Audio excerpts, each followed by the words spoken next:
All right. Hey, good morning. Welcome to the Rise and Grind Morning Show. Apologize about the issues again this morning. We're working it out. We're almost there, but I'm going to have to spend the day with Microsoft today, but it is what it is. We've got Lions news, big news. Roster cuts looming for the Lions today is the rumor. We've got some big cuts yesterday, some releases of players that could potentially land in Detroit. There's a lot of conversation about it, but I'm going to pique your interest on a certain individual named Joey Bosa and why or why not the conversation is hypocritical. So pay attention because it's going to get spicy here in just a moment. That's going to be the first topic of the day. Max Crosby breaks the bank. He is the highest non-quarterback, highest paid non-quarterback in the NFL. And yes, that does have implications for Aiden Hutchinson and this roster moving forward. So we've got all that. We've got some more news and rumors right around the corner. We'll bring Eric in as soon as we get back in 30 seconds here. Every day, thousands of people are discovering Yooperlites, Michigan's newest, funnest rock to go find on the shores of the Great Lakes. Don't go out with just any light. Try the Convoy C8 from Yooperlites.com. It's guaranteed for life, and you'll find all the ones everyone else misses. Quality UV lights that are perfect for Yooperlites with prices starting as low as $20. Please make sure to visit Yooperlites.com for all your UV flashlight needs with the best guarantees on the market. Just what you wanted and not what you didn't. The best quality, the best guarantees, and the best UV flashlights from Yooperlites.com. Every day, thousands of people are discovering Yooperlites, Michigan's newest, funnest rock to go find on the shores of the Great Lakes. Don't go out with just any light. Try the Convoy C8. All right. Hey, we're back. Apologize about the double ad there, but I could not get it to click off. So good morning, Eric. What's happening, man? Oh, fantastic. Doing very well this morning. The only thing that's wrong this morning is it's 55-mile-an-hour winds, and it turned back to snow this morning. So yeah, that's no fun. I heard a few shingles flopping around last night, so I can only imagine.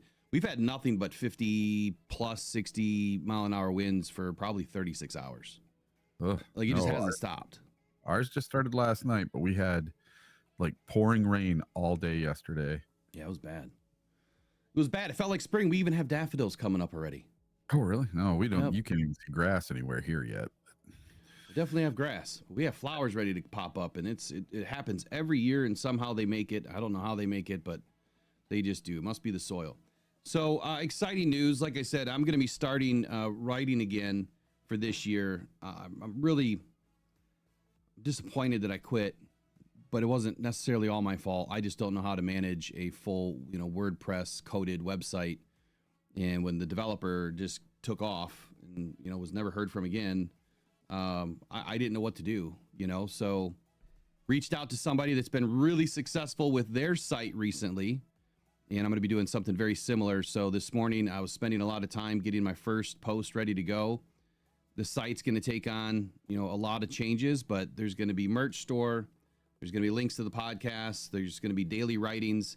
So if you don't know, I write every day for the show. Every single morning, I'm writing something. We use, some writers' information. What is going on? Why is this YouTube saying there's a playback error? But we use some people. We highlight, their information. We'll highlight their articles, give them credit for it. But I do write, things every single day that are just my thoughts, my feelings. And part of that's going to be what we're going to start with, which is Joey Bosa and how that big move by the Chargers yesterday has some implications, possibly for this roster. And then obviously Max Crosby and the implications on Aiden Hutchinson's future. So anyway, Detroit Football Journal coming at you. Will be launched at some point today is the goal.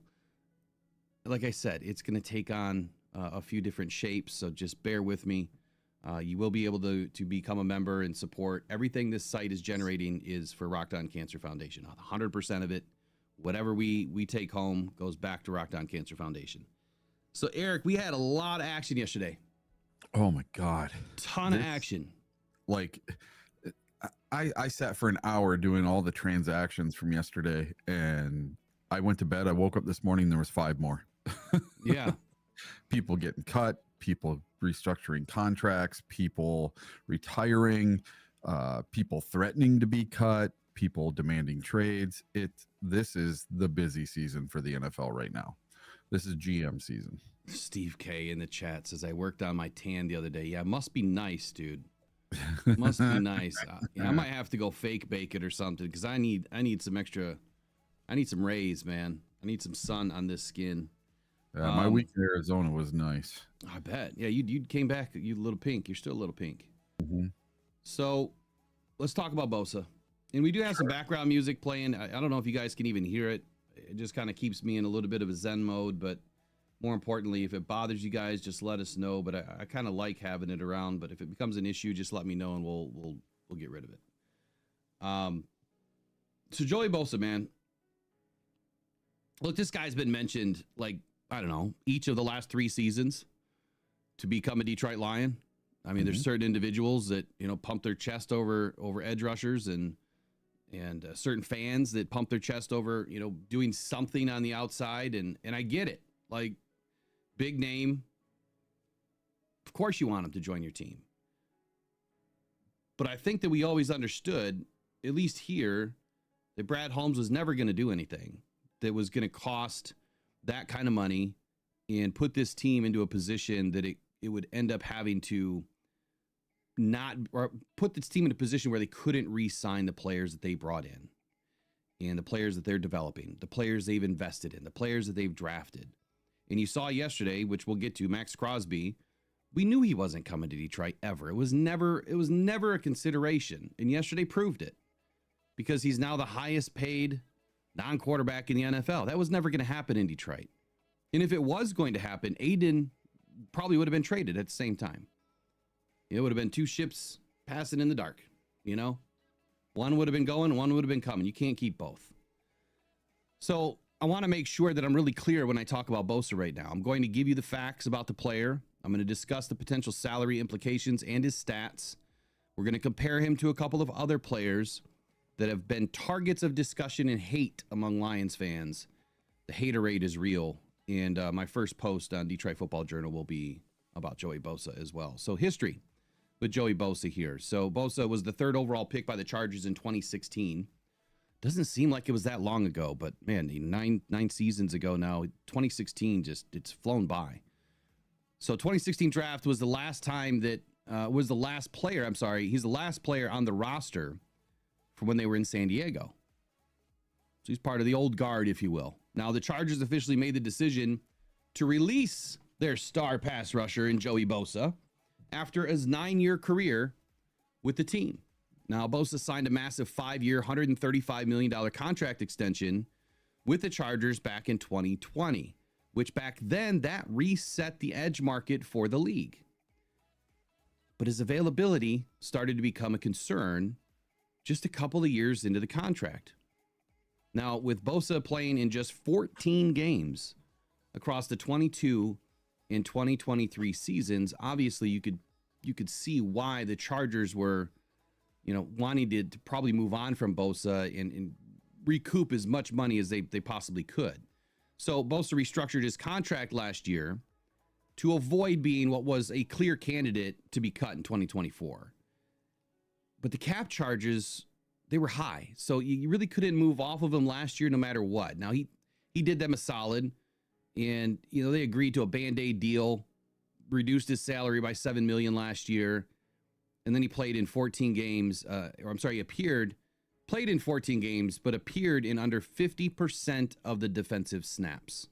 Doesn't sound like somebody that you want to pay $25, $30 million a year for, and they're not even an every down player, or they're not getting at least, 85, 90, 95% of the snaps. Bosa's cap number exploded this year, even based on the retooling of the contract last season. It was $36.47 million. Now, dead money in the final year was a little bit less painful because the Chargers reworked his deal, hence the reason why they released him. Now, Bosa is going to carry a dead money charge of $11.11 million this year, which will mean the Chargers save $25.36 million, both in cash and cap. Now, Bosa did make it clear throughout the season that he wanted to be a Charger for life. And he took a pay cut last offseason to stay with the team, but he was still projected, to have that $36.4 million cap hit this year, which we knew, those of us that even pay attention to these things understood that this was coming. This was coming down the line. Unless Bosa was going to significantly reduce his value, right? His market cap number, he was going to be gone. The team now with the release has $90.6 million in cap space. This is nothing more than they're trying to clear cap, right? They're trying to grow this team. This is Harbaugh's team now that they want to continue to grow and get younger at, right? And develop the guys that they're bringing in, very similar to what Detroit's doing. They're not in a total rebuild, but they're retooling, if you will. Let's talk about his injury concerns and some of his gameplay. But before I do, Eric, when you saw this news last night or this morning, whenever you saw it, what was your immediate knee-jerk reaction? Did you think that every Lions fan is probably going to Twitter and Facebook and everywhere else and saying, Bosa to Detroit, Bosa to Detroit, right? Oh, yeah. And I jumped on online this morning and I looked, and there's a lot of fans that don't want to see Joey Bosa. They don't want another injured player coming to Detroit. Good for them. Good for them. I'll tell you what I think here in a minute, but good for them. I think I know what you're going to say. Of course you do. You got the sheet in front of you. So Bosa had 72 sacks. Bosa's 72 sacks are tied for the 10th most in the NFL since he entered the league. They are also the second in franchise history. So it's not like he's had a bad career. I mean, he's had a pretty damn good career. Now, injuries, though, they've been the problem. They've plagued him since the extension took place. And after a 10.5 sack season in 2021, Bosa played in just 28 of a possible 51 regular season games between 2022 and 2024. Now, I want the wheels to start turning. Does it sound familiar to people? You getting some images of some other players in your head right now? So he suffered a torn groin. That had to suck. In 2022, it did require core surgery. And then in 23, his season ended in week 11 with a foot sprain. But let's not forget that he also battled hamstring injuries and a broken toe that year as well. Bosa saw the field for only 14 games combined in 2022 and 2023. Now, this past season in 24, Bosa battled through a back and a hip injury that ultimately led to a sciatic nerve pain in down one of his sides. I'm not sure which side it was. And also in 24, the 14 games that he did appear in, he had only 9 starts. His 5 sacks this past season were his fewest in any of the 6 seasons where he played at least in 12 games. The hip, the back injury, those are fairly serious injuries that tend to linger, along with all the other stuff that he's gone through. Bosa had just a mere 14 sacks over the last 3 seasons. So let's just say he's a 5-sack season guy. That's it. If you're looking for a high-priced free agent to come in, a top-tier, name at least, someone that's played at a high level, someone that, obviously at a younger version of themselves was one of the best in the league. One of the first questions that I'm going to have for you guys is this. Once I can get back to my scheduled post here, because that's where I saved it. So here's the first question I have for you. If you're reading this, okay? If you're reading this, and we've had tons of conversations about other players, right? So if you're reading this, the question is this: is this a player that you feel helps the Detroit Lions win at this stage in his career and the Lions' current roster situation? Let's assume, I've seen the reports, the speculation, this could be anywhere from a $9 million contender deal. I use contender now. It's a new term that I've started with. That means a 1-year deal. All the way up to $17 million. Somewhere between $9 and $17 million for a contender deal for this guy.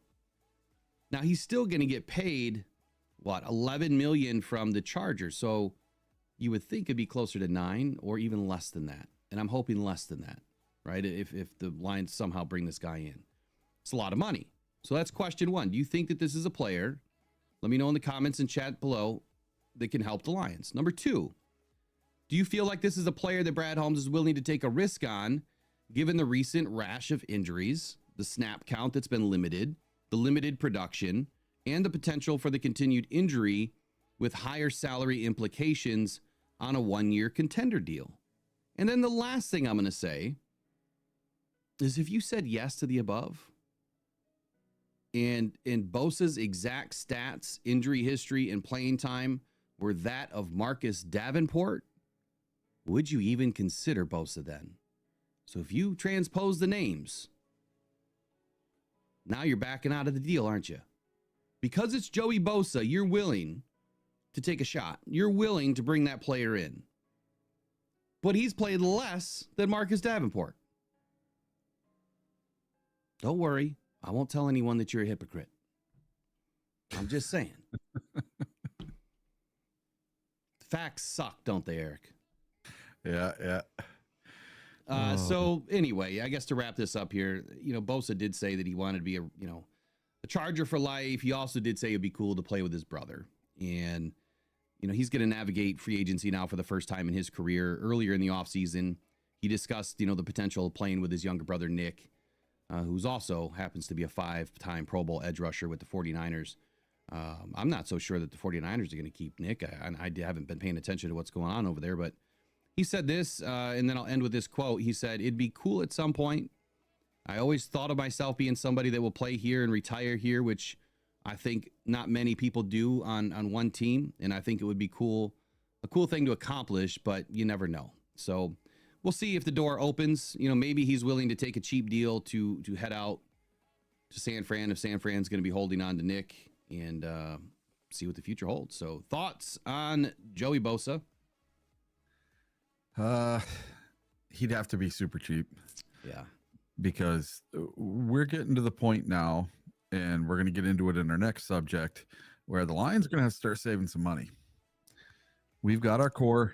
We got to keep our core together. And to do that, we're going to have to be cheap in other areas. And free agent edge rusher / linebacker, that's going to have to be something that we're in the cheaper part of the market in. We need to draft and bring them up through our system and keep them on the cheap for a few years. So we're going to be, I think for the next few years, we're going to be drafting a lot of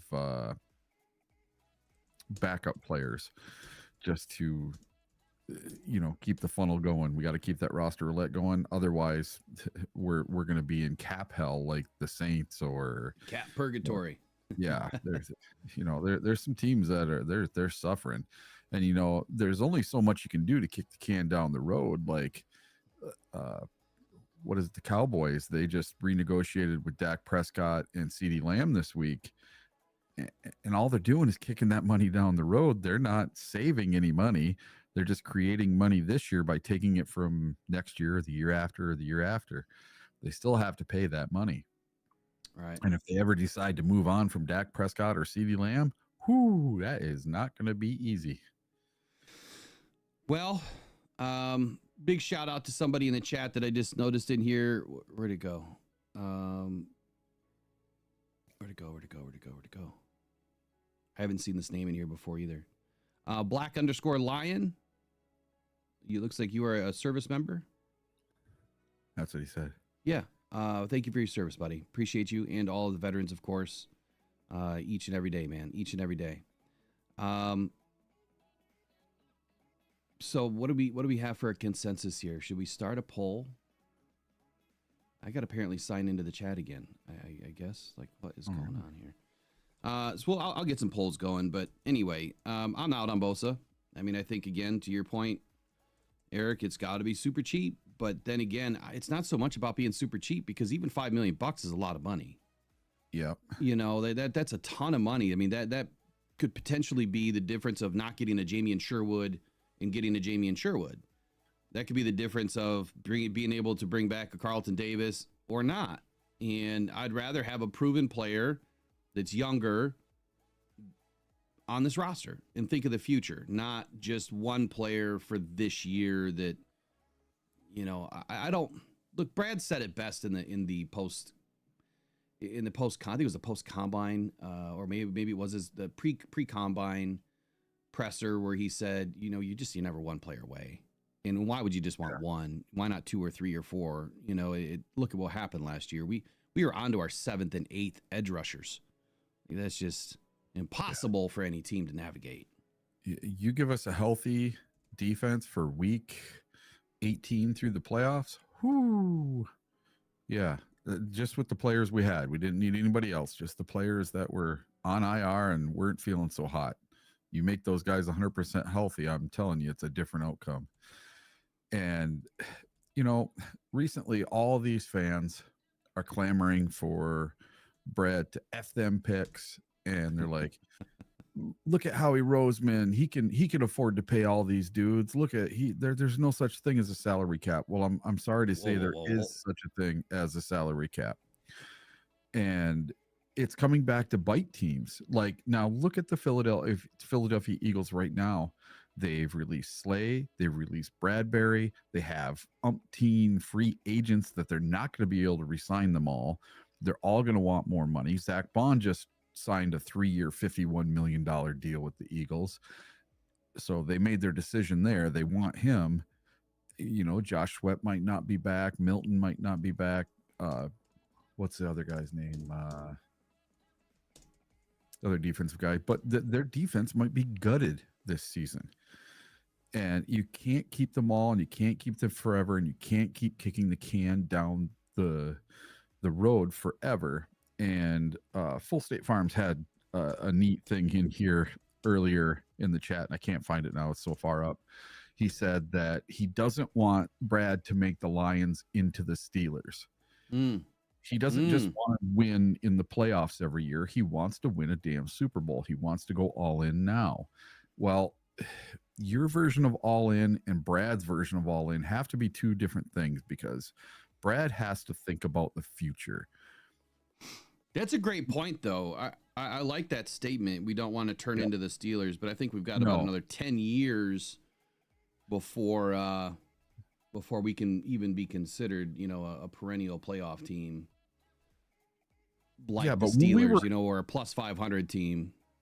Listen, when we were 0-16, when we were 3-13-1, when we were 2-14, I would have given anything to have been 15-2 and division winners. We never won the division. We never made the playoffs. We never won playoff games. So I will take it. I'm not the be all end all. I'm not just a fan just for Super Bowls, if that makes sense. Yeah. Do I want a Super Bowl? I want a Super Bowl worse than anything in the world. That'd be but great, it's man. It's not the be all end all of me being a fan. I'm not going to be disappointed in my team every single year if they don't make the Super Bowl. I was not disappointed in my team this year. Look, we got to be where our feet are, right? I mean, that's a constant statement that you hear some of these players make, like, be where your feet are. And right now this team is successful. It's headed in the right direction. I think that, you know, last season to like full slate farms, you know, statement probably could have been the season that Brad could have went all in at the trade deadline. And obviously we know that he tried to do some things, but at least that's what he said. But at the end of the day, I think that we had so many injuries. One player wouldn't have made a difference. 2-3 players maybe wouldn't have even made a difference last year, unless we had, you know, 3-4 of our guys even healthy. If you give me Davenport and Davis and Amik last year at the end of the season, I think that we're still making a run. You know, I'm not asking for Hutchinson, because I don't think that, you know, I think that's way too much to ask for. But I think that if you had given me those 3 players in that divisional game, I think that we're making, and if Aaron Glenn would have got his head out of his ass and not blitzed. A big shout out to Tim Brandon. Thanks for joining last night and being part of the first member guest interview. He had a lot of good things to say, you know, as a coach, obviously as a Lions fan out in California. He had a lot of good things to say about philosophy, and I like bringing people on that I've never spoken with before. I don't know anything about them. Yeah. And to hear, you know, that there's some alignment to a degree, and that I'm not the only one pounding my chest over things, you know. But Look, we are close. We are so close, and it's not bringing in Joey Bosa that's going to make the difference. It's our guys have to stay healthy. They have to play together. But today, yesterday I was on a conference call for about an hour, listening to various members from around the league and that have a conversation. And the Lions did come up during that conversation. And from what I'm gathering, right, this is a rumor, this is speculation. The Lions have been kind of waiting in a holding pattern, having conversations with their internal, staff, obviously, and players, that maybe today we might see some movement on the roster. Not bringing players in, obviously, but potentially trying to get some of their guys either, re-signed, or if we don't see anything over the next 48 hours, the writing's on the wall going into the weekend. Sunday night is probably when we're going to see Brad Holmes do something before Monday hits.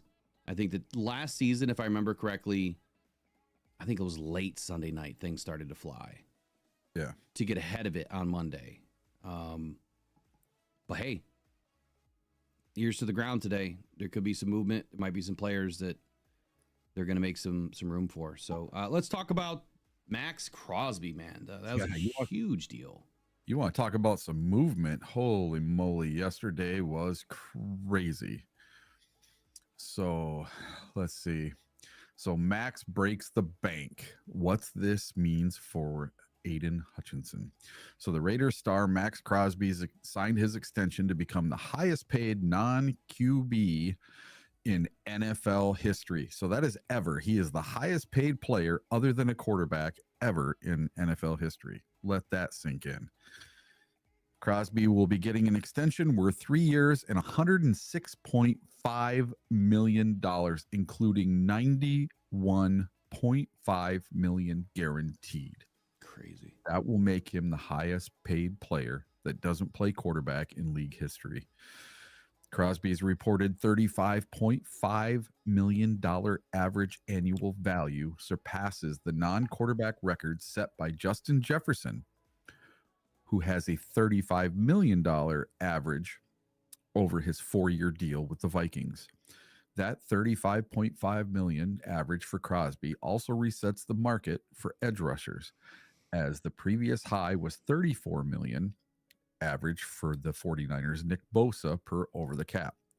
Now that Max is locked into a max deal with the Raiders, what implications does this have with the Detroit Lions and their hopes to sign Aiden Hutchinson to an extension? And will it be better to sign Hutch now, wait till after his 4th season, franchise tag him, hit him with the 5th-year option?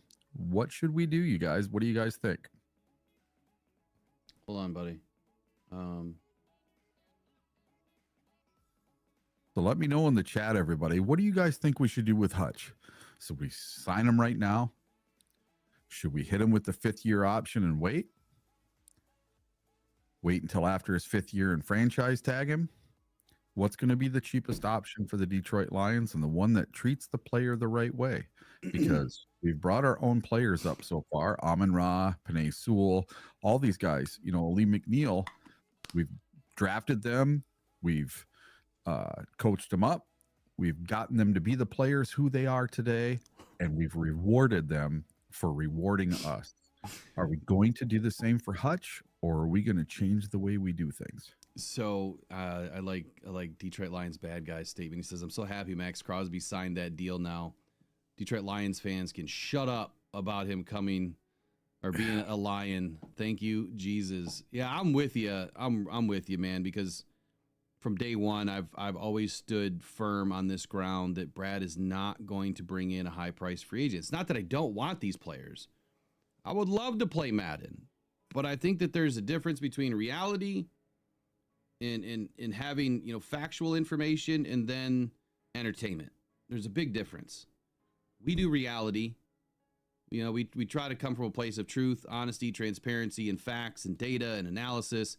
And then you've got the entertainers that are just there for clicks and likes and whatever else. So I have never heard any of the major analysts say that Myles Garrett or Max Crosby were coming to Detroit. I've never heard that. You've heard that, yeah, they'd be a great fit. Well, a lot of players would be a great fit. But to speak more about this Max deal, this opened my eyes yesterday to a problem. Aiden's due for an extension, right? Here's the problem. Now that this deal is done, the floor just went, extremely high in the edge rusher department. Meaning now contracts moving forward are going to compete with this number. And I'm not saying that they're going to hand Aiden a deal that's bigger than Max Crosby's. I think that would be ludicrous. I think it would be the wrong message. I also think it would be the wrong idea. I'll be honest here. This is not against Aiden. Aiden is not worth $33 million a year guaranteed, $36 million a year on average. No. I need to see all pros. I need to see consistent, double-digit sacks, game-changing plays. Last year, he was on the rise, right? He was going to have his best season yet. We have to see it this year. If he can come out the box this year and be right on pace to where he was last season, and he finishes with a very strong season, then I think you could entertain the conversation of how much are you really willing to pay Aiden Hutchinson. Right now, I wouldn't pay him that kind of money because that totally wipes out the next raise in cap. What was it this year? 30 million, roughly 23 something. Yeah. So you'd pretty much wipe out the next phase of cap raises over the next couple of seasons. You still got to think about Jared Goff's contract that's going to hit. Amon-Ra St. Brown's contract hasn't even hit yet. The full amount. The signing bonuses, yeah, but not the full amount. So there's still a lot of money that has to go out. What about Kirby now? What about Branch? What about Laporta? What about Gibbs? These are going to be big deals. These are $20 million deals. Maybe not so much for Laporta. It's probably closer to 10, maybe. I don't know. Whatever Kelsey's making right now is probably what it would be. If he continues to play well, right? Has a couple 1,000-yard seasons. If he has a season like he did last year, then maybe it's a little bit lower. So fifth-year option, I think that you have to do it now, and you have to see where Aiden is. I think that doing an extension right now for Aiden would be a bad idea simply because of what just happened with Max. You didn't beat the Raiders to the punch with an extension. And so now, Brad, where he normally gets in front of these things, and he's one of the first to get guys extended, now he's going to be one of the last in the edge rusher department. Mm-hmm. So I think that this even more speaks to edge rusher in the draft, because with that kind of money going out to these guys, you have to look at your future, and you're going to have to constantly rinse and repeat every 4 to 5 seasons. You're going to have to. That's the roster roulette. It's just the way it works. So congratulations to Max. I don't think he's worth that kind of money either, honestly. I really don't. He's a great player. Let me look at his stats real quick, just for giggles. Why not? Do you think, though, with the way that Max was talking and gushing over Dan Campbell and the Lions all the time, that he was kind of dangling that carrot over the head of Tom Brady and the Raiders that, hey, I'd really like to go play for a contender. I think it'd be awesome. I might give them a hometown discount. It's going to take a lot for me to stick around here. I really like Dan Campbell. Do you think that played any effect? Of course. Man, it's smokescreen season. Well, yeah. If you don't think that the players are not putting in their own work here in trying to ensure their future, I said this yesterday. Let me say it again, because I think that this has some value to it too. I think the Raiders way overspent on Crosby, but the thing is, they're building a team, right, with core pieces. They're building a team that they're trying to surround these guys, they're trying to surround these guys with. So Max is their future, right? He's their core. He's one of their core pieces. They don't have many core pieces out in Vegas. So you have to spend money at least on one or two guys you've identified embodies the program, the franchise, the vision, the culture, the identity, whatever you want, whatever word you want to use. And I think that that's exactly why they did it. So I don't think it's money lost. I think it's money well spent to build your team around. And you heard him at the press conference, or maybe you didn't, but he was giving a lot of credit to not only the GM, but Tom Brady and others that, he respects them. He respects their vision and where the team is going. So, he went from like what you were saying with Dan Campbell and Brad Holmes, where he's artificially, pumping himself up to possibly leave, to now it's, look, I'm here. We're going to do this thing together. I believe in it more now than ever. Great stuff by Max. Look, he's a hometown guy. Of course, I got nothing but love for him.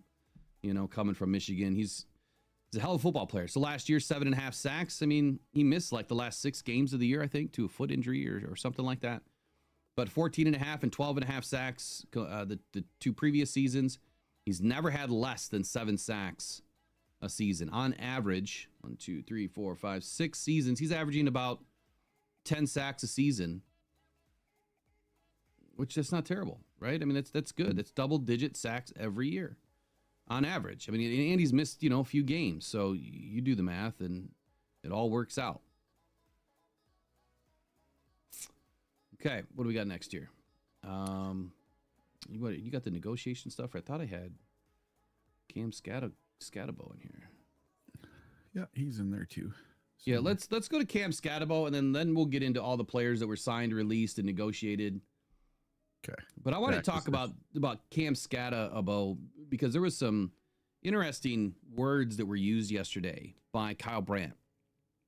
He used the words racial profiling with Cam Scatabo because he's white, and what other analysts and pundits are saying about Cam and how they're utilizing certain words to describe his ability or him as a player, him as an individual, as opposed to him the talent, him the football player.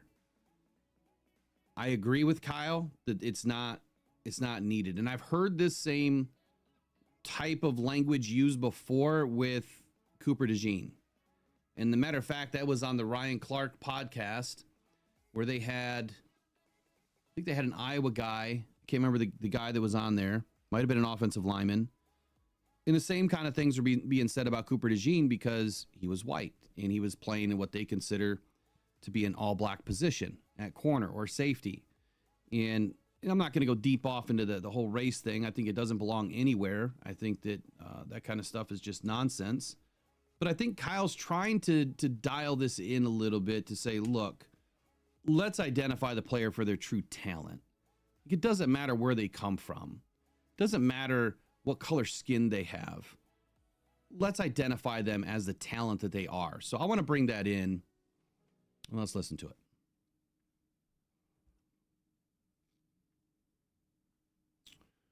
Or maybe not. Where did I put it?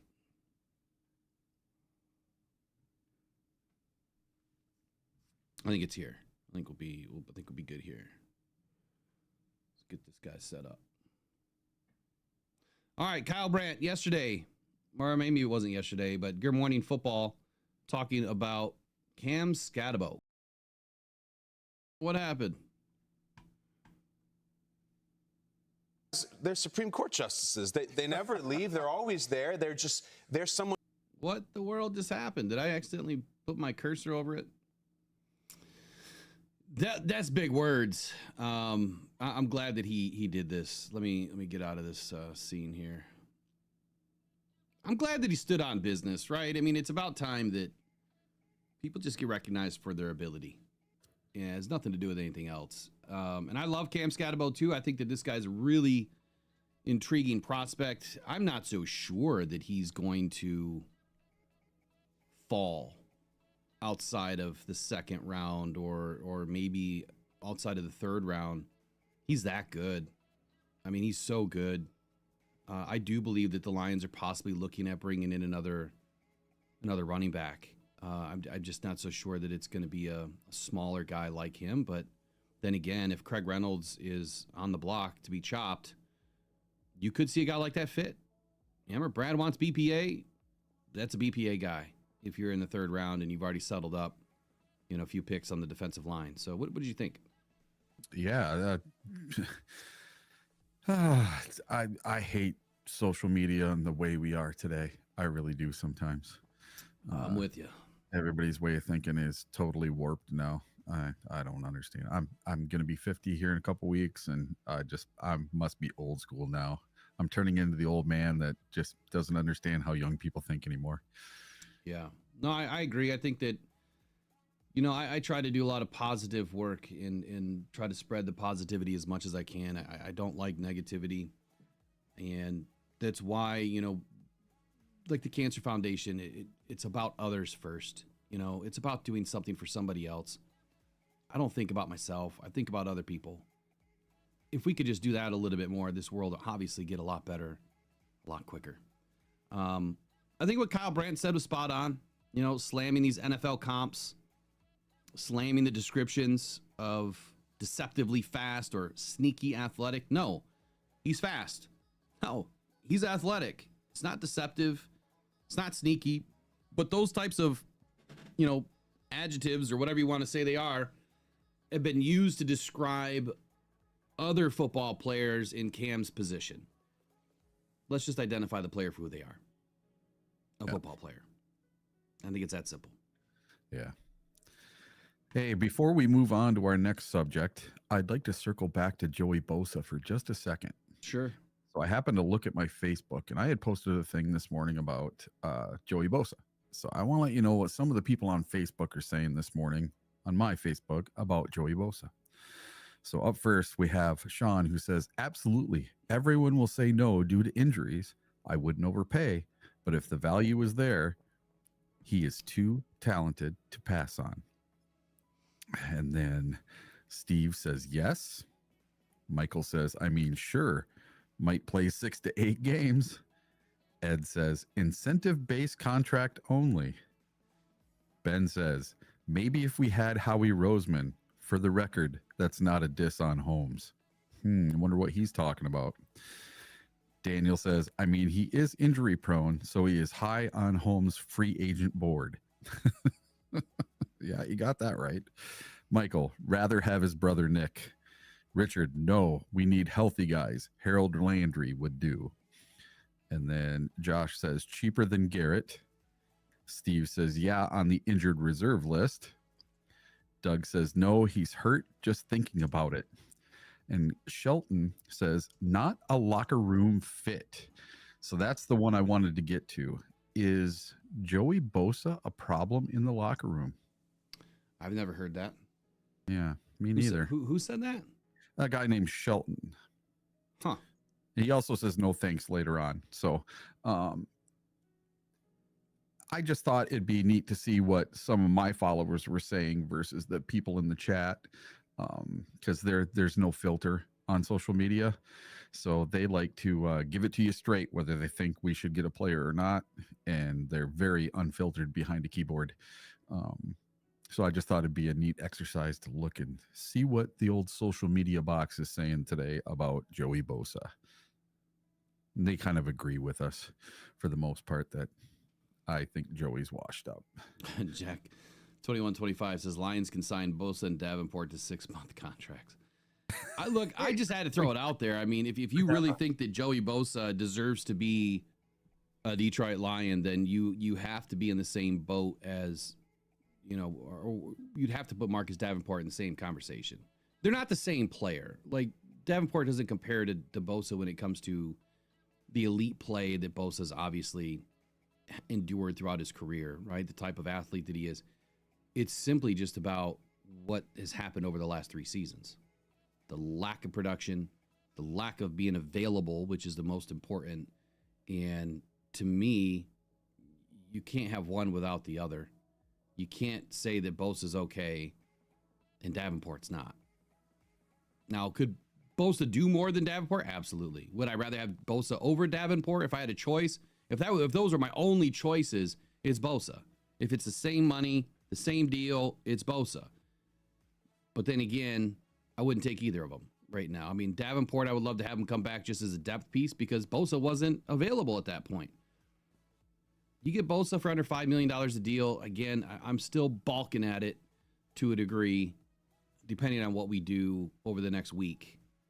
Yeah. might change my mind. Rumor on Bosa is he's going to sit for a few days of free agency and feel it out. He's obviously hunting for a contender. So yeah, but I would think that Brad would be a hard pass, and this is why. Because at the trade deadline, don't you think that he would have been hot and heavy for Bosa, knowing that this year they're going to have to cut him anyway? He would have tried really hard last year, but I didn't hear anything about him trying for Joey Bosa last year. Oh, no. Yeah, so he must not even been on his radar. You know what I mean? Again, he had a $36 million contract. Yeah. There's no way he was going after that. I mean, we wouldn't have had the funds to bring him in anyway. Yeah. So Peter Van Larhoven says, guys, how would you feel if Brad waited out the first round of free agency? That's expected at this point.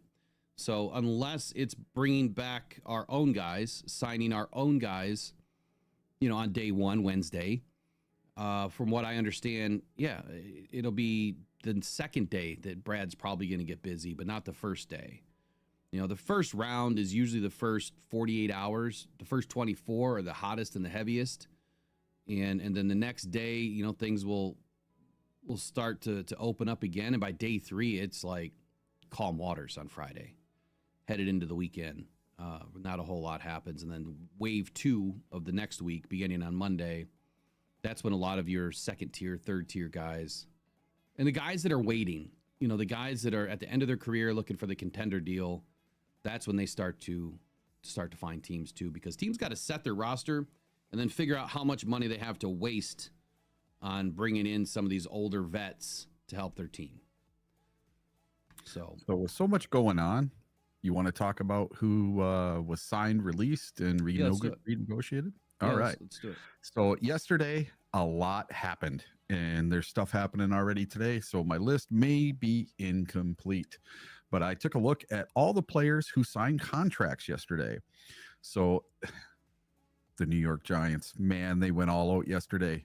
They signed Casey Kreitler, their long snapper, to a 1-year contract extension, and there was no terms available. And then Zach Bond. Darn, we missed that one. Yeah, I know. Zach Bond. This was a big one. So Howie Roseman did some work yesterday. He signed Zach Bond for the Philadelphia Eagles to a 3-year, $51 million contract extension.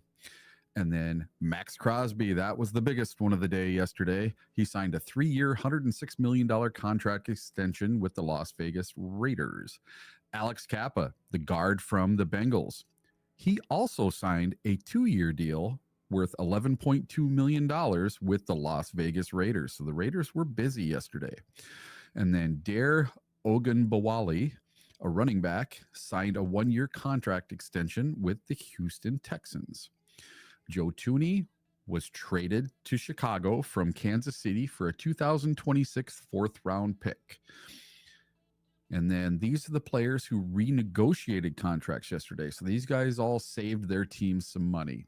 Eric McCoy, the center for the Saints, converted $8.3 million of his 2025 salary and a $500,000 roster bonus into a signing bonus, adding a 1-year void and creating $7.06 million of cap relief for the New Orleans Saints, who are way underwater. You're going to see a lot of cuts coming from the New Orleans Saints in the next day or two. Bradley Chubb, outside linebacker, agreed to a renegotiated contract for the 2025 season with Miami, and there's no details on that yet. Dak Prescott, the quarterback for your Dallas Cowboys, not my Dallas Cowboys, converted $45.75 million of his 2025 salary into a signing bonus, creating $36.6 million of cap space for Dallas. So they kicked the can down the road. Same thing they did with CeeDee Lamb the day before. Now, these players were released yesterday, and let's see if any of these guys would be a fit for the Detroit Lions. So Trey Tomlinson, he's a cornerback from the Los Angeles Rams. He was cut yesterday. I'm not sure if he would be a fit for the Lions or not. Let me pull him up real quick. Talk about Trevius Hodges Tomlinson. Yeah, it says Trey Tomlinson. So there was a mutual agreement between him and the Rams to part ways. I remember seeing that. So I think it was Shefty that reported that there was a mutual decision that they wanted to move on from each other. And so according to Tomlinson's agent, this mutual decision, it was amicable, I guess. But he spent the last season on IR, and he missed his entire second season. He was the Jim Thorpe Award winner in college during his time at TCU. He obviously earned some honors as the top defensive back in the country, but he's dealt with nothing but injuries during his pro career so far. So it's really limited him to show who he is and if he can even hang in the NFL. Unfortunately, this happens from time to time where these highly sought after college athletes, they come into the NFL, they get pushed down the depth chart because of injuries. They're not able to practice. It happens. He's played 15 games as a rookie in 2023. He made 13 tackles on the year. And let's see. Hold on. I think he's only been in 45 snaps.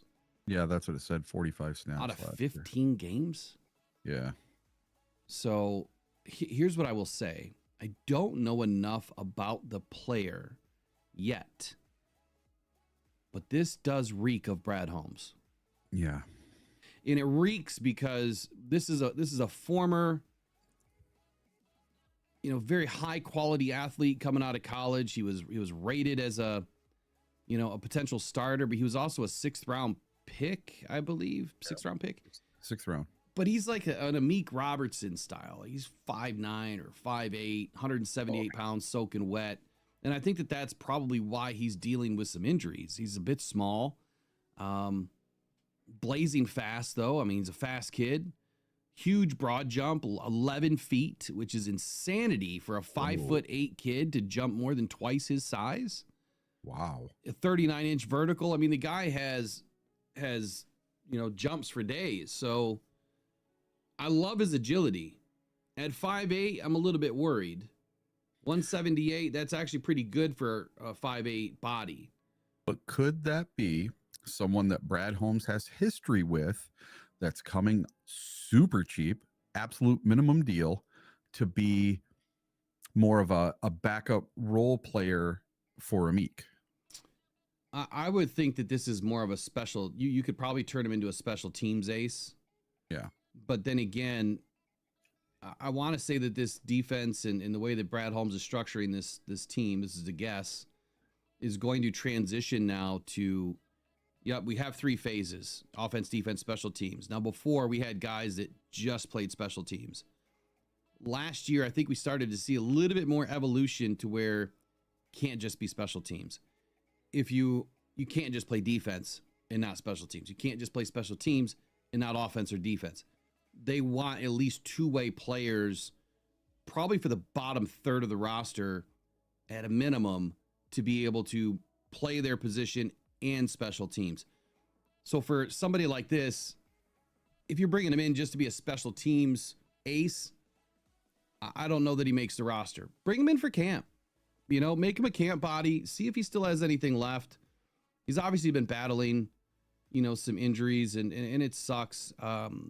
Whatever you're jumping into next, I'm going to go back and look and see if there is any history here with him and Brad. All right. So up next, Joey Bosa was released by the Los Angeles Chargers, creating $25.36 million of cap space.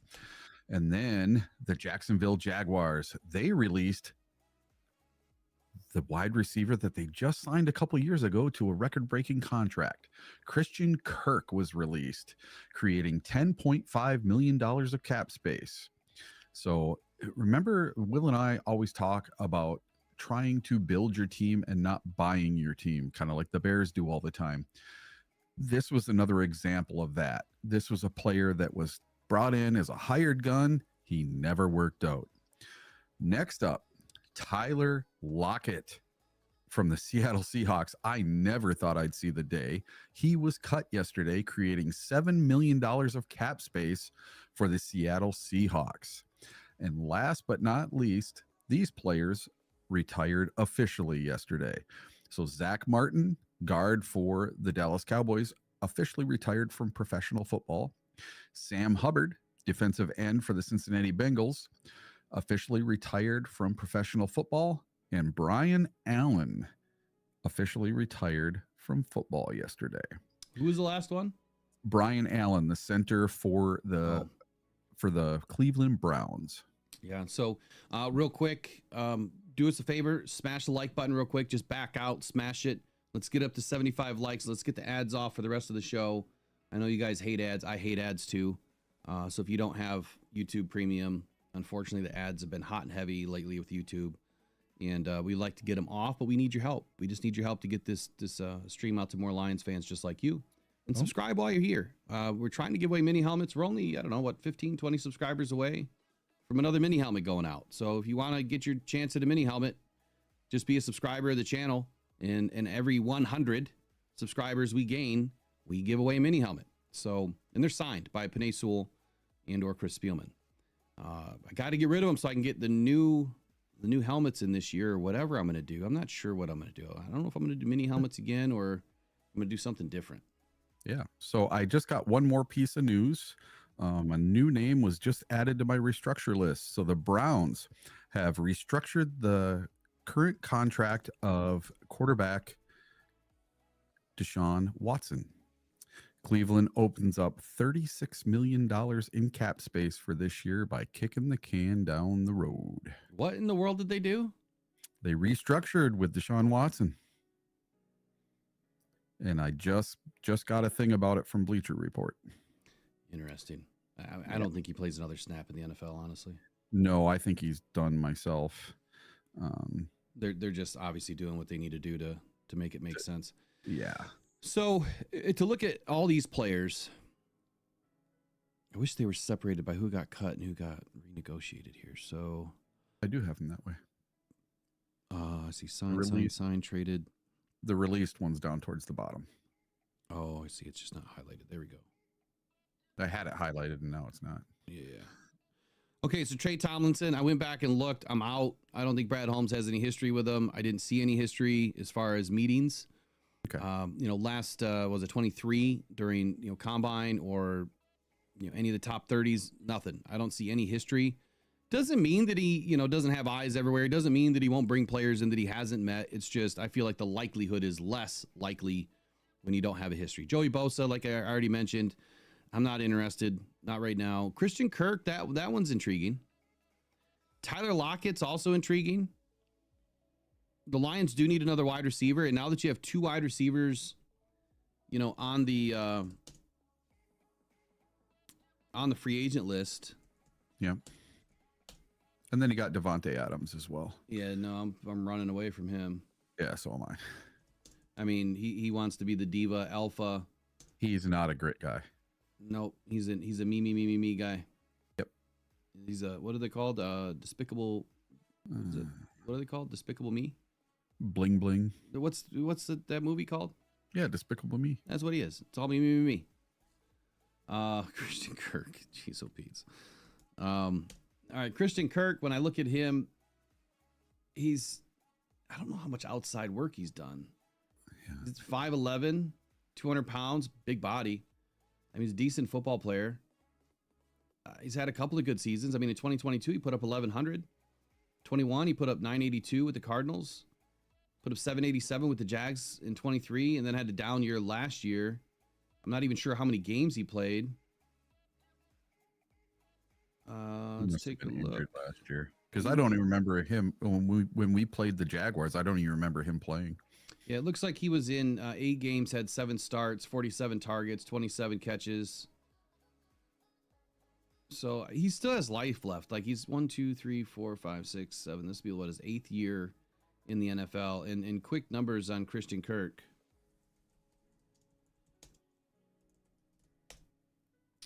If we look at the contract, obviously the Jags just created $10.5 million in cap space. He was making some pretty good money. He was expected to make $24 million this season. Mm-hmm. That's a ton of money. So you could probably get him for a couple of seasons, maybe a 1-year contender deal. maybe in that $7 to $8 million range. I'm not real sure at this point. If we look at a valuation for him, which I don't even see one right now, I'd have to go pull some comps. I don't know how much he's getting out of this deal that he's walking away with. It looks like 13.5 maybe. Looks like he's getting 13.5 to walk away, you know, or he got fired from the Jags. So if he's getting 13.5 and he was targeted to make 24, even if you were just to say, okay, what's the difference of that number? You're talking about $11 million that maybe he'd be looking to try to recoup. I don't think a team's going to pay that. And that's where I'm thinking, you know, a 30% less over his original contract value puts him probably in that $7.5 to $8 million range. Yeah. And looking at Tyler Lockett, his market value was 7.7. There you go. So they're probably pretty similar. But I'm going to tell you one thing about Tyler Lockett, man. That dude is just constant every single year. Just consistent. Every time we play him, he always has a good game. He's the one wide receiver that always gets free. He scored the last touchdown in 2023 that kept us out of the playoffs. Yep. And he didn't score that touchdown. He didn't score. He was out. I remember doing a video on that. Tyler Lockett was expected to make $18.9 million this year, and he's going to get 13.9 of that for getting fired. Damn. So yeah, you could probably snag him. Same thing. 1 year, 6, 7, 8 million. I'd say there's probably going to be a little interest here by Brad because we do need another wide receiver, and you still have Tim Patrick. I'm sure they're trying to work something out with, but Lockett's 32, so I would be less prone to go after Lockett as I would be, you know, for Christian Kirk. I think that Christian Kirk's, you know, a little bit younger, 28 years old. You know, 4 years is a lot. He's still a producer.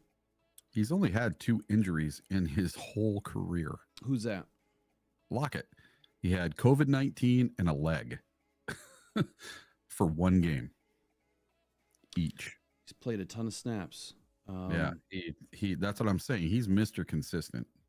So last year he had 600 yards, 49 catches. The year before, 894 yards, 79 catches. 22 was his last 1,000-yard season. He had 1,033.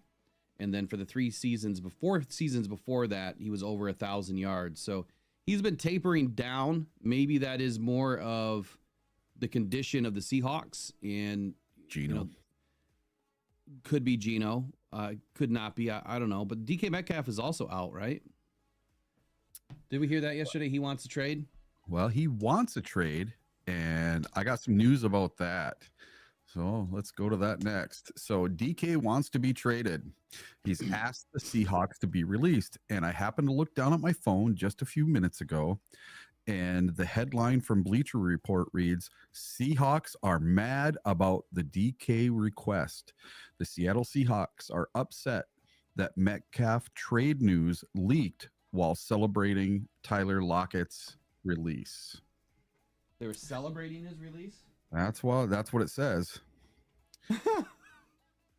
They're throwing him a birthday party for getting him fired? So they released Tyler Lockett, and I think that was probably the final straw for DK. He's probably like, that's it. I want out, you know. And the Seattle Seahawks are facing a potential overhaul of their wide receiver group. DK Metcalf has requested a trade, and the team is considering it shortly after they release Tyler Lockett. This comes after Jackson Smith and Jigba became the team's top receiver in 2024. If Metcalf is traded, the Seahawks will have a significant void to fill and will need to find replacements. Receivers. Metcalf, being a high caliber player, will be a hot commodity for other teams. One other team who has been linked for a trade for Metcalf has been the Green Bay Packers. And let's see if a trade would even be feasible. For Metcalf? Yeah. Yeah, I don't think so. I don't either. So some of the proposed trades that I've seen are a first and Dontavian Wicks for DK Metcalf. Now, these are put out by fans. They're not put out by NFL insiders that I know of, so who knows? But so Metcalf has a ton of money on his contract right now. He's looking at a cap number this year of $31.9 million. And by designating a post-June 1 trade, the Seahawks would actually save about $23 million. But they would have bonuses and other things come due of,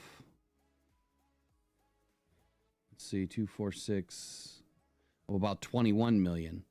So it's almost a wash where they're going to save about the same as they're going to have to spend. That's not terrible.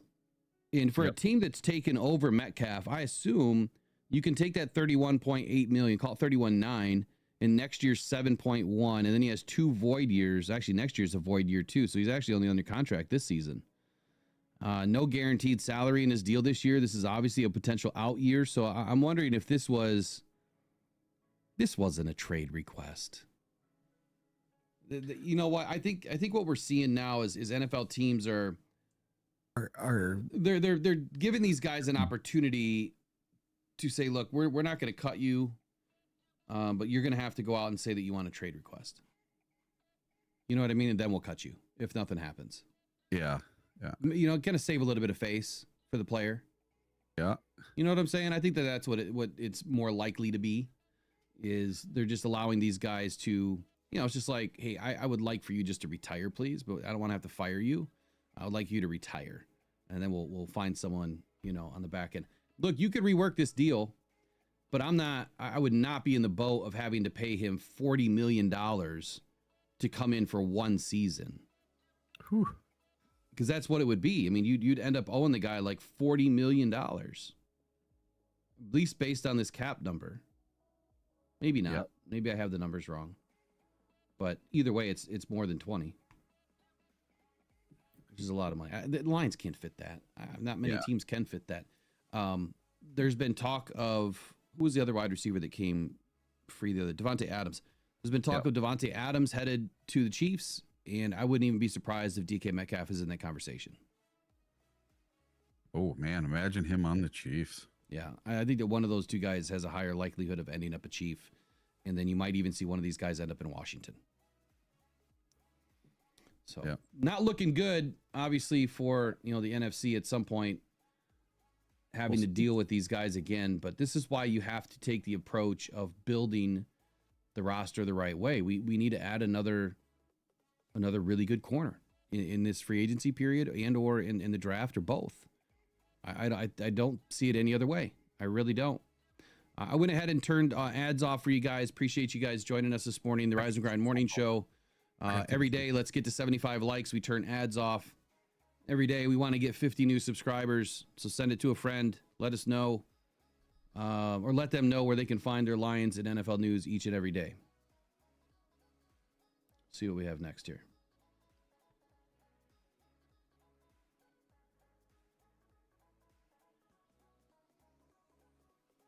Okay, off-season preview here for the Detroit Lions. We got free agent cuts, cut candidates, team needs. We've been talking a lot about this, over the last few weeks. It's all we've really been talking about each and every day. But I wanted to review this one more time this morning.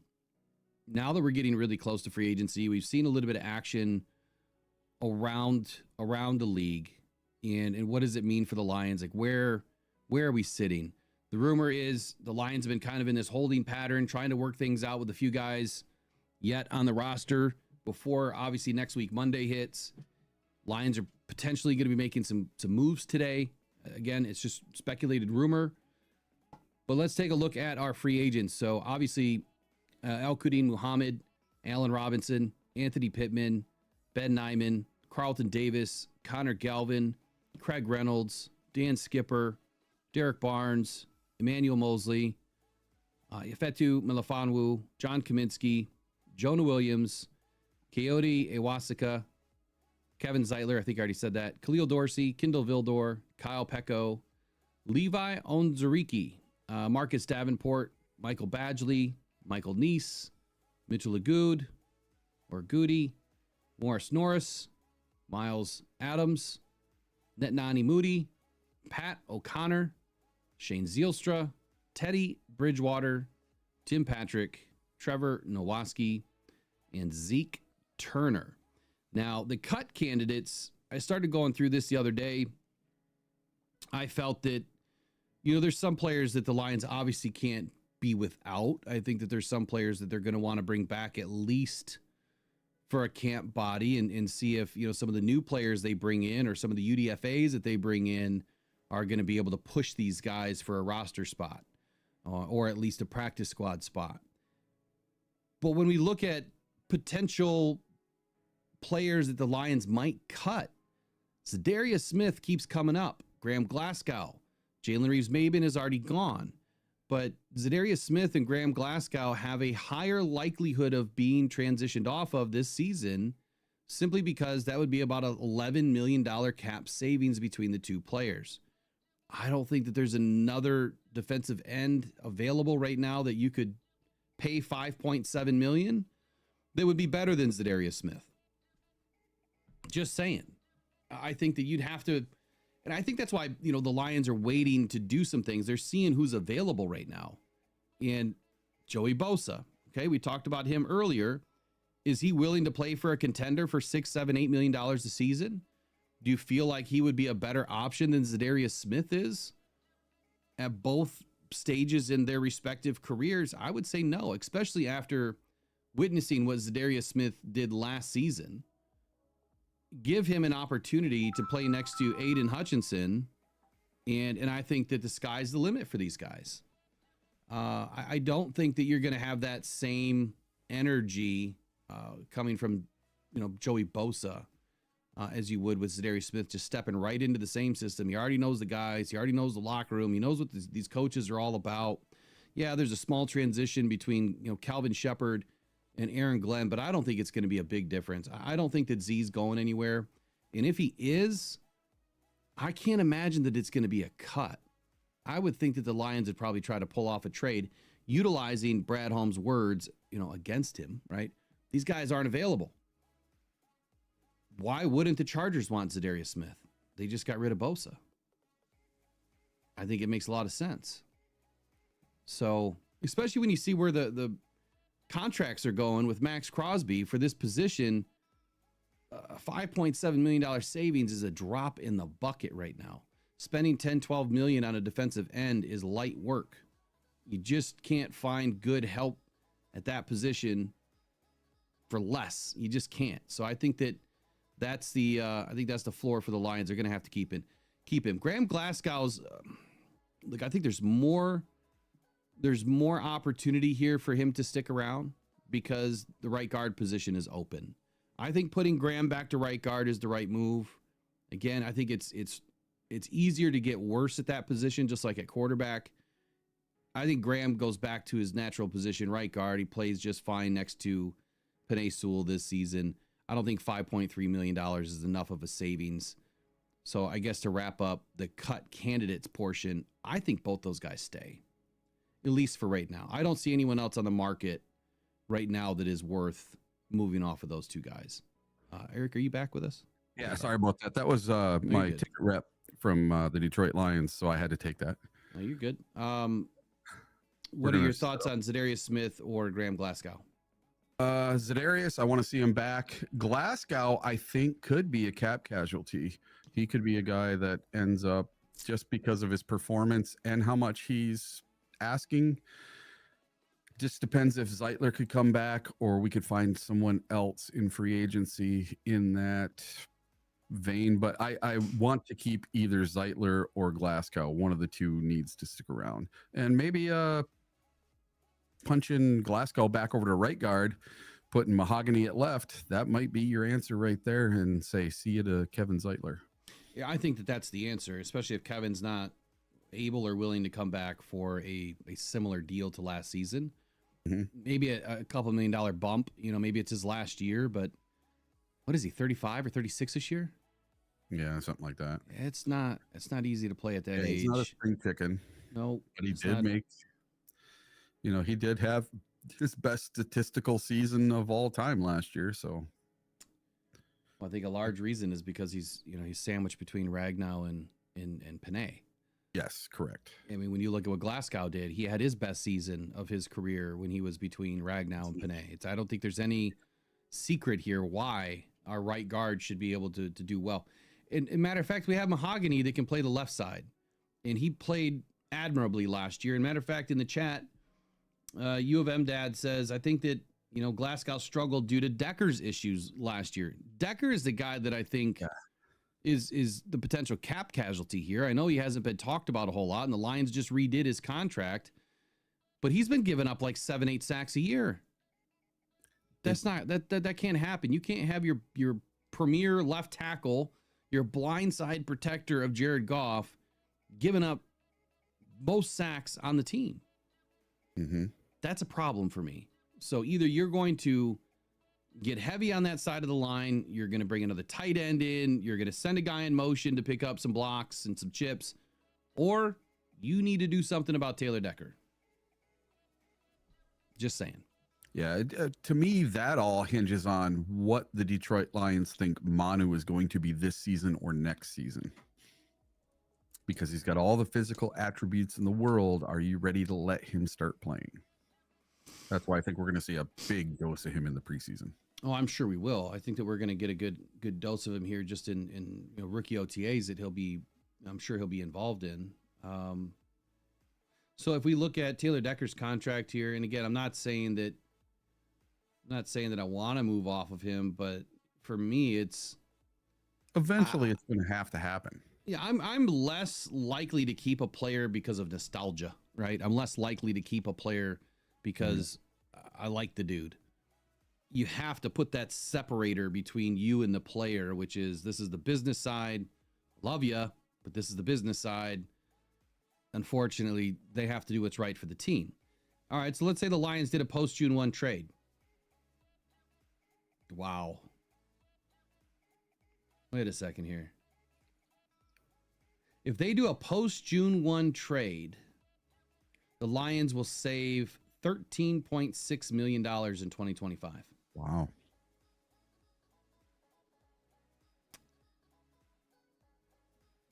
Yeah, it has to be post-June 1.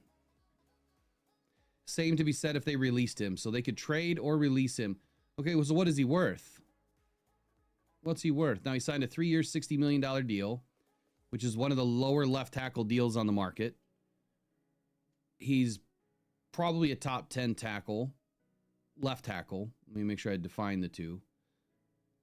If you can come off of a deal with Decker and save $13.6 million, I mean, that answers a lot. $13.6 million does a lot for you. If you were able to get a left tackle in this draft, and you have Manu, if Manu's somehow ready, which I don't know that he is, but saving $13.6 million, and maybe you get a second round or a third round pick out of Decker, it's almost a no-brainer. Yeah, maybe Manu's ready to take over the Dan Skipper role. He could. I don't know how well he moves. He's got to be a little bit fluid, being that swing tackle. Got to see if he can catch football, too. J-Rod says, I was thinking that Benedict Johnson was waiting on Decker. Hey, he could be. Yeah, but they just got Joe Tooney, so, and Jonah. So they got two guards. Who's their left tackle in Chicago? I forget. I don't know. Hey, here's Jones? a question for you, Will. Who? Do you ever see Brad Holmes doing a trade with the Bears? No. I don't think so. Well, we've done it with the Vikings. Yeah, we've done it with the Packers too, but yeah, I don't think that we're going to want to give the Bears any ammunition right now. And if they do, I would expect that Brad Holmes completely swindles them. So, yeah, they got Braxton Jones as their left tackle, which he's been okay. Braxton Jones.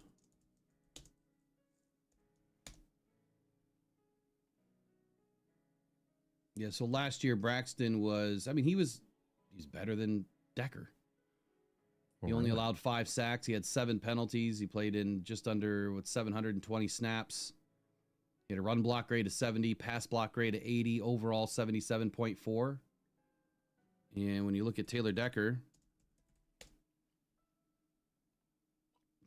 gave up 8 sacks. He had 4 penalties, played just under 900 snaps.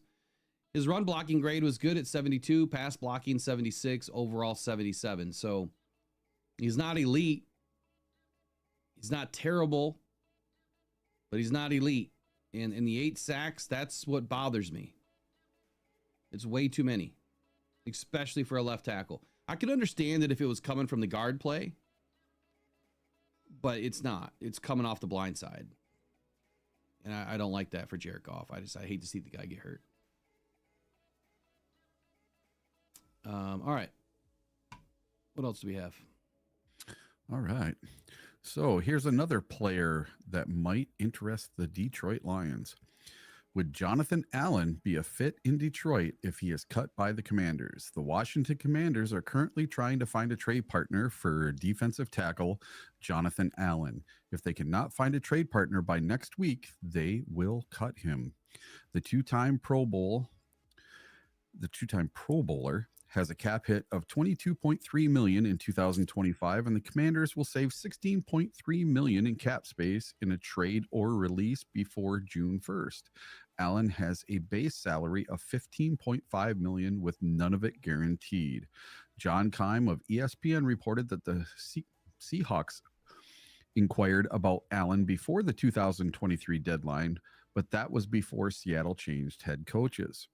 Allen, 30, missed 9 games in 2024 with a torn left pectoral muscle. He had surgery but returned to play in the final 2 regular season games and 3 postseason games. In 8 seasons, Allen has 42 sacks in 108 starts from the defensive tackle position. The Commanders selected Allen with the 17th overall pick in 2017. With all of this said, should the Lions pull the trigger on Allen if he is indeed cut by the Commanders? Yeah, no. Jonathan Hines Allen, right? Yep. So, contract, I think, is going to be a big problem. Well, if he's cut, then he has no contract. He's still going to need one, though. Yes. Right. So, right now, he's expected to make 22.4 million in 2025. This is the last year of his deal. And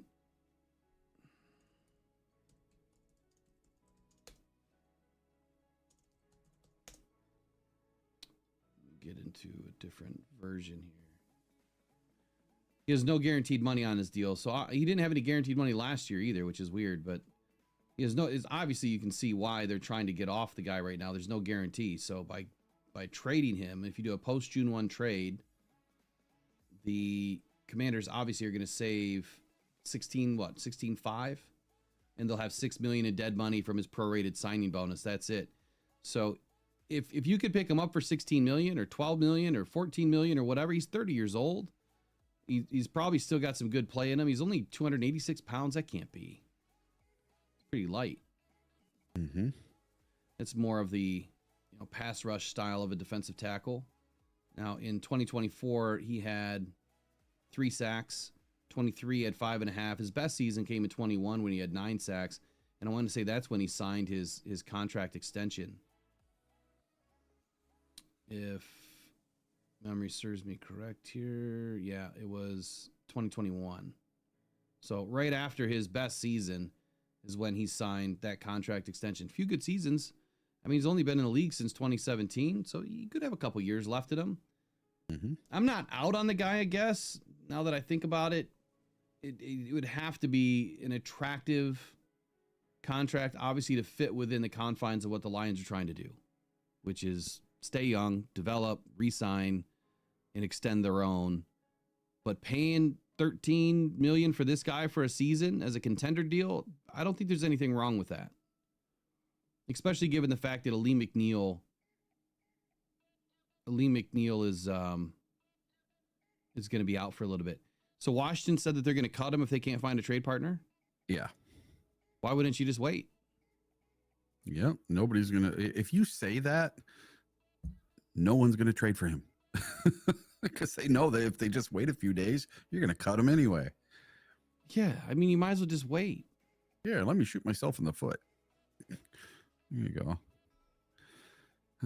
Instead, you need to say, we've given blah, blah, blah permission to seek a trade. That's basically the same thing, but in a way where you're not saying, well, we're going to cut him anyway. Interesting. What's he worth? It doesn't have a valuation on him anywhere. It doesn't show his market value. But I'm wondering what you would get for him, even in a trade scenario. So if you traded, then you're picking up that, that $16 million in contract. Yeah.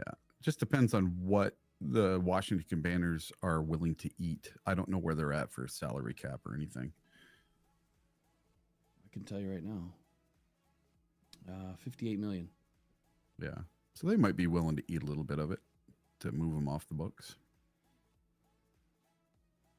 Okay. I mean, this one's starting to make a little bit more sense, I guess, as we talk about it. If they're willing to eat some of the contract, then yeah, it would make sense. But what are you going to give them? I mean, we don't even have enough picks as it is right now, early in the draft. And if they want like a third, okay, I do a future third. What were some of the most recent defensive tackle trades? Not sure. I guess when we start doing this, we'll have to start pulling comps with it. Yeah. So we have them available. All right. What do we have next here? Let me get the sheet up. So we got a couple of them. We can talk about Carlton, or we can talk about the season tickets this year. Yeah. So why don't you give us the rundown on what happened? I didn't hear anything. The first time I heard this was through you. I didn't know that there was another statement that came out about season tickets being revoked, and that some people actually got their tickets restored. And I'm wondering if this happened because of what the Packers put out, or because I stood up on my soapbox and told them that they were making a great mistake. Yeah. Okay. Maybe. So you guys saw me. I just took a phone call. That was from my Lions ticket rep. And I was talking to her because I am getting 2 tickets transferred to me from one of my super fans. I went to a couple games with him and bought some tickets from him this year. Well, he has 4 seats down in the lower bowl, row 9. And he wants to go down to 2 seats. So he wants to transfer 2 of them to me. So he knows who's sitting next to him, knows it's going to be somebody that goes to the games and doesn't abuse it, and then he's going to know, hey, my buddy's sitting next to me at the games. So on April 1st, I am taking over 2 of his tickets. But in the meantime, I have the opportunity today to purchase either 2 or 3 more tickets through the Detroit Lions, because today at 1:30 is my time to look at tickets. And what I was talking to my ticket rep about was I wanted her to be very clear with me. I am buying tickets today. If I buy them today for my business, I want to be able to give these away as giveaways, contests, that sort of stuff. I want to be able to take business clients out. And I said, I want to be able to transfer these tickets without losing my other tickets. I don't want to be getting penalized for using these tickets to utilize in my business. And she said, well, we can set you up with a business account. That way, if you transfer them and they get sold, it doesn't look bad on you. And I'm like, perfect. Takes about 30 days to set up. So I got answers on that this morning that you can do it. You can make it where you can give these tickets away, where if someone you give them away to sells them, then you don't get in trouble for it. And that's something I think they should have handled long ago. But yesterday, the Detroit Lions issued a statement on season tickets being revoked and some people having them restored.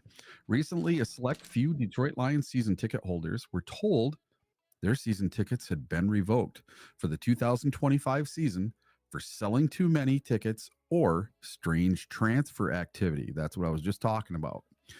Well, after a week of no comment from the Detroit Lions, they released a statement about the issue yesterday and addressed some of the issues.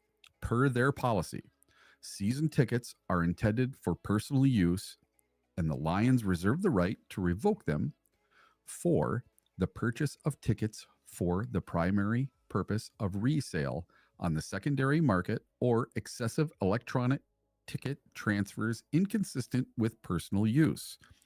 Through our internal reviews, we have determined that the accounts in question are primarily used for resale and do not operate in a manner consistent with personal use. In an effort to prioritize our fans' access to tickets, because they have 20,000 people on the list, we have canceled these accounts and reimbursed the account holders. We encourage anyone who believes we have made a mistake to contact us directly for clarification or reinstatement. A Lions source said that they have received several ticket reinstatement requests and have accepted about half of them. Reinstatement is taken on a case-by-case basis and determined by several factors, including a fan's history of selling versus keeping the tickets beyond just the 2024 season. Tickets that are not reinstated are going to a pre-screened pool of season ticket applicants currently on a wait list, i.e. me. And if you feel your season tickets have been unfairly revoked, the Lions urge you to contact your ticket representatives. And something I noticed, I've read quite a few of these, probably about 6 or 7 of them now, of these season ticket holders that had their season tickets revoked. And of these 6 or 7, all of them were from out of state, lived in Oregon or Utah or New Jersey, New York, and some of them travel here to come to every single game. And the one guy, he had bought 8 season tickets, and what he would do is he would sell his 8 season tickets and take that money he made, selling them for a little bit more, and he would buy front row tickets to every single Lions home game, and he would travel to every away game. So he figured he spent about $55,000 on tickets and travel last year just for the Detroit Lions games. He went to every single game. And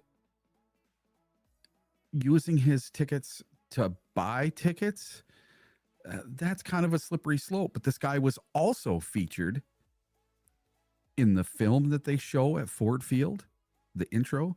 He was featured on the Detroit Lions website as a super fan. So the thing I can't understand is that they didn't call anyone and ask the situation. They just did an internal audit, and that's how they came up with these people that they revoked. Why didn't they call these people and reach out and say, hey, we noticed some interesting transfers and sales of your tickets. What's going on here? Do you care to explain? And then maybe bring it in front of a 3 or 4 board person panel or something, and then say, okay, all right, instead of it just being one person saying, okay, that's it, you don't get them anymore. And the fact that they've reinstated some of these tells you that they screwed up. And I'm going to guess that they didn't get the exact same seats back that they they previously had, because these tickets are going super, super fast. I think they have to hold them for a certain period of time. Yeah. Well, I know the season ticket holders, the relocation is over now, and that was going. And today, this morning and this afternoon is the very first wave of people on the wait list. And that's this guy right here. Yeah. Well, I was hoping to hear something a little bit different out of that, but whatever. Doesn't sound like they've still identified anything. I'll reach out to him today. It would be nice if they came up with some clear-cut rules. Well, I mean, all of our tickets are under business anyway, so it's not like we have to worry about it. But for the regular fan, it would be nice to know the exact rules.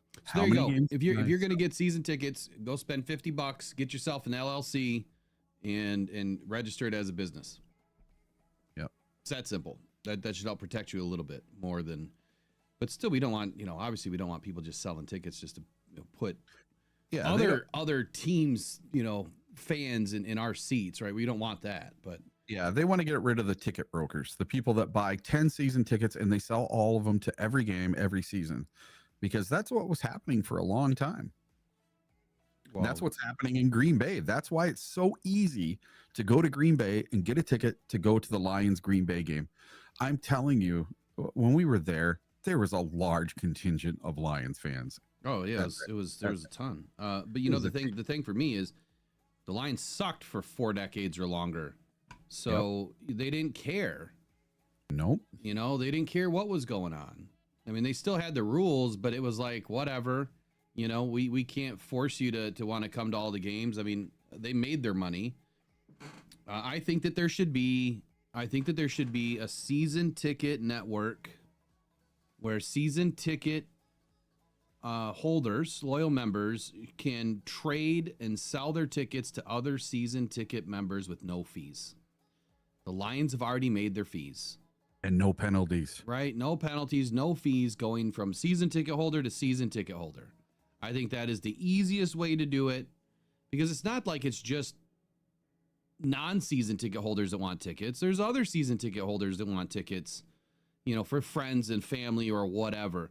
You know, and maybe I have 10 tickets and you only have 2, but you want to bring a family of 10. Well, maybe I don't want to go to that game. And I'll sell you all 10 and I'll take your 2. And then I still got to figure out what I'm doing with those 2. Or maybe I do go to the game, but I don't need all 10. So I think that I'm going to have a conversation with someone today, because I think that that's what needs to happen. I really do. Not that they give a shit what I think, but I think that maybe someone needs to mention it to them and get the wheels spinning a little bit to say, hey, you know, that actually might work. And well, I'll tell you, with my rep, I was trying to get clarification. I wanted to know the exact rules, and she could not give it to me. That's a problem. Exactly. That's a problem. If they don't even have the rules, that's a problem, because then it just sounds like they're just going to make up whatever rule they want to, you know, to make it work for them and not anybody else. So I'm sitting here trying to find transactions on defensive tackles, and I don't know what is wrong with the internet, but you used to be able to put in things like all defensive tackle trades history, and there's literally nothing. It comes up with a bunch of garbage.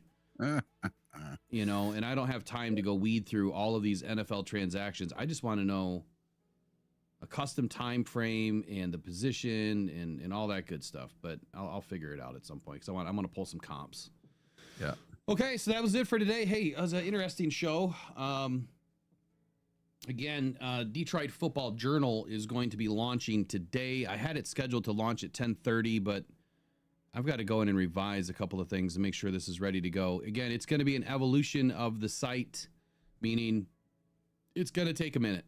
Just let it do its thing. You don't have to subscribe today. Obviously, there's different levels you can subscribe to. But I want to put enough content out. Actually, I'll probably turn off subscriptions. I want to put out enough content and get it rolling before I feel comfortable of, you know, accepting people's subscriptions. I want to make sure I'm doing right by everybody beforehand. You know what I'm saying? Yeah. I want to make sure that it's consistent, which it would be. I mean, every day. Oh, here we go. On the schedule. There we go. Now I fixed it. Did you want to touch on that last subject about the Lions real quick? Which one? Carlton Davis. Yeah, you go for it. All right. So yesterday, Carlton Davis said he won't make the same mistake twice. Y'all know who to pay. The Detroit Lions free agent cornerback Carlton Davis took to social media to likely explain his current stance on what he is seeking in order to ink his name on the dotted line. And quote, I won't make the same mistake twice. If you want your defense upgraded, y'all know who to pay. Turn on the tape. And that was what Davis said. Davis is unlikely to be among the most Davis is likely going to be among the most coveted free agents at his position. According to Spotrac, the veteran defensive back is potentially in line to earn a 3-year, $43.9 million contract or more. Teams like the Minnesota Vikings, Jacksonville Jaguars, and New York Jets have been listed as by pundits as potential landing spots. When Davis was traded to Detroit, he touted his lockdown abilities and said that his desire was to show Lions fans he could be a true number one defensive back. So let's go back and see what he said coming into the Lions. I've done it. Taken guys out of the game before. Check the film. Davis expressed when he first arrived in Motown. Turn on the Tampa Bay film. Turn on me against top receivers and see their stats when I'm on them. Not when they're in zone, not when they're in the slot running away from me, not when I am in zone, when I'm man on man, press. Turn on that film and then let me know what you think. So it sounds like to me, Carlton's looking for a bag. Yeah, no, he is. He expects it as far as the $15 million a year. I think that's what he's going to get. I can't imagine it's going to be anything more than that. And yeah, when you do turn on the tape, he is one of the better corners in the league. He had an excellent season last year. And I think that had he finished the season healthy, maybe Brad would have already had something done. I don't know. But I think the fact that nothing is done right now tells me that they're not trying to commit for 3 years. Because Terrion Arnold is obviously going to be the number one. That's the plan. So why would you commit to Carlton Davis being a number one for the next 2 to 3 seasons when you're expecting Terrion to be that guy? And the Lions brought in Ennis Rakestraw, hoping to be the number 2. You still have Amik, and when Amik played last year and filled in as the number 1, taking on the better wide receivers. If you remember week 18, when I said I would not put Terrion on my best, I would put Amik on my best, put Terrion on my second best receiver against the Vikings, and the defense worked exactly the way it was supposed to, and they completely shut the Vikings down without Carlton Davis. So it can work with what they have already. That's probably why Brad's not going to spend big money on Carlton, because it just doesn't make dollars and cents. And you're going to find somebody in free agency that's probably younger, probably half the cost, maybe only a year or two. And then you might find someone in the draft that, again, keeps you young and getting better at the position over time. With Branch and so far Kirby on the roster and Terrion entering his second season, I feel a little bit more comfortable. But the Lions have some work to do. They've got Khalil Dorsey, Kendall Vildor. Dorsey's crazy injury, and Kendall Vildor probably won't be back. That DB room is right back where it was last year. Does that make sense? Like, we are right back into the same situation.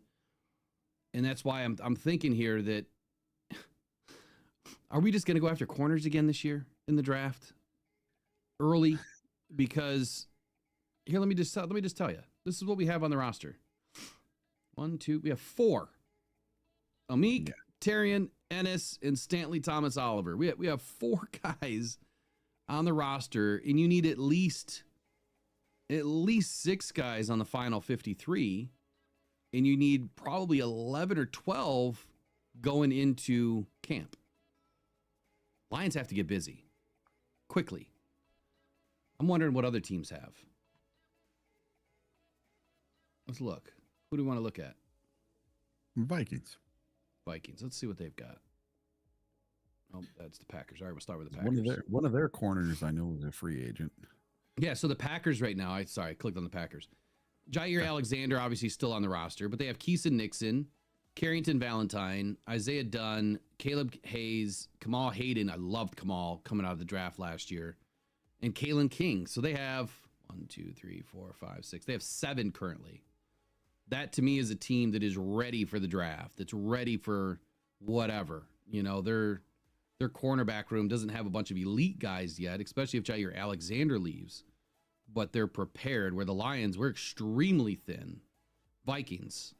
We know they did a lot of work last year with the safeties. They brought in Byron Murphy. They have Byron Murphy, Mekhi Blackman, Jay Ward, Nashawn Wright, Ambry Thomas, Dwight McLaughlin, another guy that I absolutely loved coming out of the draft last year, a late round guy. Najee Thompson, and Reddy Stewart. So again, they have 1, 2, 3, 4, 5, 6. So they have 8 corners. We have 4. Like we're in trouble when it comes to filling out this room once again. Year after year, it seems like for whatever reason, the cornerback room is just decimated. And I can't imagine not taking a corner in this draft now. You have to. You absolutely have to. J-Rod, what are you talking about in here? I don't know. Let's see. Someone was asking a question in there. It was referring to the internet search engine issues. Oh, yeah. I don't know what's up with this search engine lately. It's like, I think I'm gonna have to try out a new one because Chrome just seems to always give me the same old garbage. It's so filtered now, and you see all of these bull crap websites for sports now that are coming from McCurdy and Nigeria and in Africa. They're all these spammy sites, and they are just killing Facebook. I can't even go on Facebook anymore. It's that bad. They really ruined it. 10,000 Nigerians blocked on my block list. Yeah, it's crazy. And then you know what? They put a white family for their profile picture, and then you click to the second picture, and it's like, oh, it's you again. Yeah. Like you really think I'm not going to look at your profile to see who you are? And every day it's somebody got in a car crash or the team crashed on a plane. Yeah. Or it's something stupid that just, Dan Campbell quits on the Lions. Yeah. And then people repost this garbage and it's absolute garbage. Yeah, it's nuts. All right. Let's get at it tomorrow. Looks like we got some new names in here. Bruce Betterly, I haven't seen you in here before. Welcome in. Jerry, that's a new name. Welcome in today. Roxanne Rittman, I know you've been in a few times. And of course, if I don't call you out, it's not by purpose. Justin Bauman, I swear you've been in before, but that's a newer name. Use DeepSeek. Is that a search engine? That's like Galaxy AI. That's what I've been using lately instead of Chrome. I just use it like a search engine. I didn't know you could do that. I'll check DeepSeek. Oh, yeah, I appreciate it. It looks on everything. What else is in here today that's newer? Yeah, it's nice to see some new names, especially in the off season here. Yeah, we're going into the fun. Central's been in here. We're going into the fun season, so this free agency period is about to be wild. Yeah. All right. So anyway, the Substack site, it will be out hopefully today. I was going to do it at 10:30, but I want to review a few things, and then I'll get it shared. Here, I'll put this is my Twitter handle in the chat. I'll definitely post it there. I will post it on YouTube in the community section, and we'll keep plugging along. I got to learn more about it, but all right, you guys all have a wonderful day. We'll see you guys back here tomorrow. Ears to the ground, man. Today, I think, is moving day for the Lions based on the latest rumor that I've heard. It could be moving day. Could be some boxes getting packed up and some backpacks getting shipped out. But all right, that's it for today. We'll see you guys back here tomorrow morning. I'll be back here later on today. Have a good one. Go Detroit Lions. Go One Pride. Bye-bye. Detroit Lions will